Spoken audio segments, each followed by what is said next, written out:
वो कौन है भागा वाला जिन्हों सुबह नबी पाक ने झंडा अता करना है। दिन चढ़िया सारे आ गए, अबू बकर आ गए, उमर आ गए, उस्मान आ गए, बड़े बड़े आ गए, अंसार आ गए, मुहाजिरीन आ गए, ओए बड़े बड़े आ गए, पर अली नहीं आए।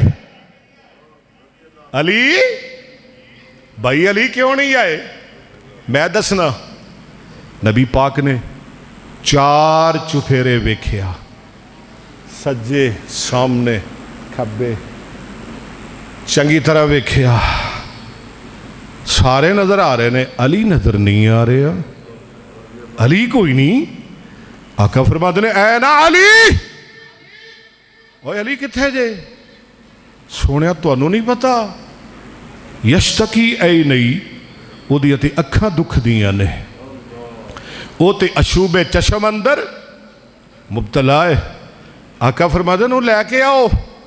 सोनिया की करोगे? वो तो नहीं चल सकता। आका फरमाते ने मेरे सहाबा मेरे अली नू लैके आओ, अज मैं अली दा इलाज करांगा। जरा सुभान अल्लाह कहना। सोनिया की इलाज करोगे? तुसी डॉक्टर हो, तुसी तबीब हो, तुसी हकीम हो, मैं कहना वा सारी दुनिया दे तबीब एक पासे, मेरा मुहम्मद कल्ला हकीम एक पासे। कह दो सल्लल्लाहु अलैहि वसल्लम। आका फरमाते हैं ओ मेरे सहाबा इधर वेखो, अज मैं अली दा ओ इलाज करांगा जिहड़ा हिजरत दी रात सिद्दीक दा इलाज कीता सी। अली नू लैके आओ। अली आ गए।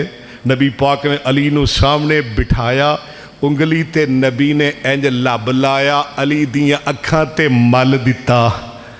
अली दी अखां ते ये ओ लाबी जिहड़ा सिद्दीक दी एड़ी ते लगया, जाबर दी हांडी विच गया, कौड़िया खूह च पिया, अज अली दियां अखां ते लग रहा है। ये किथे किथे कम कर रहा है, ये लब किथे किथे कम कर रहा है।